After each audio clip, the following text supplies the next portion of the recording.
না না আমাদের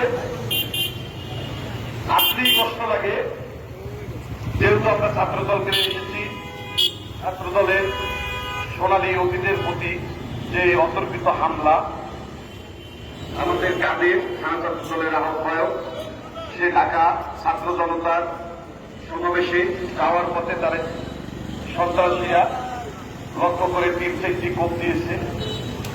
আল্লাহ তাআলায় তাকে সুস্থ রেখেছে। তার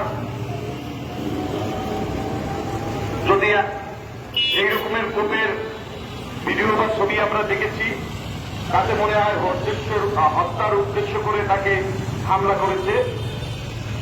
আমরা তারেক রহমানের কাছে অনুরোধ জানাচ্ছি, অবিলম্বে দলের প্রতি যেই আওয়ামী লীগের দোষর বা এদের যারা বাস্তবায়ন কর্তা আছে তাদের প্রতি একটি টিম করে তাদের চিহ্নিত করে এই দল থেকে বের করে দেওয়া হোক। কারণ আমরা যারা দীর্ঘদিন রাজপথে ছিলাম তাদের প্রতি একটি কুচক্র মহল আমাদের নিয়ে ষড়যন্ত্র করতেছে। আমরা বিভিন্নভাবে ক্ষতিগ্রস্তের শিকার হচ্ছি, আমাদের কর্মীরা হচ্ছে, এর নিন্দা ও প্রতিবাদ জানায়। আর কাদের অত্যন্ত একটি মেধাবী ছাত্র নেতা, কোন রকমের তার কোন দুর্নাম নাই।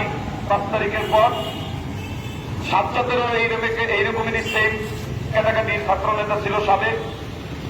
এই কারণে তাদের প্রতি ষড়যন্ত্র করে তাদেরকে দমিয়ে দেওয়ার জন্য বিভিন্নভাবে ষড়যন্ত্র করা হচ্ছে। আমি হাইকমান্ডের দ্বারা অনুরোধ করছি, তারা এর দৃষ্টিতে রাখুক আর এটার সুন্দর একটি তদন্ত করুন। আসসালামু আলাইকুম। বাংলাদেশ।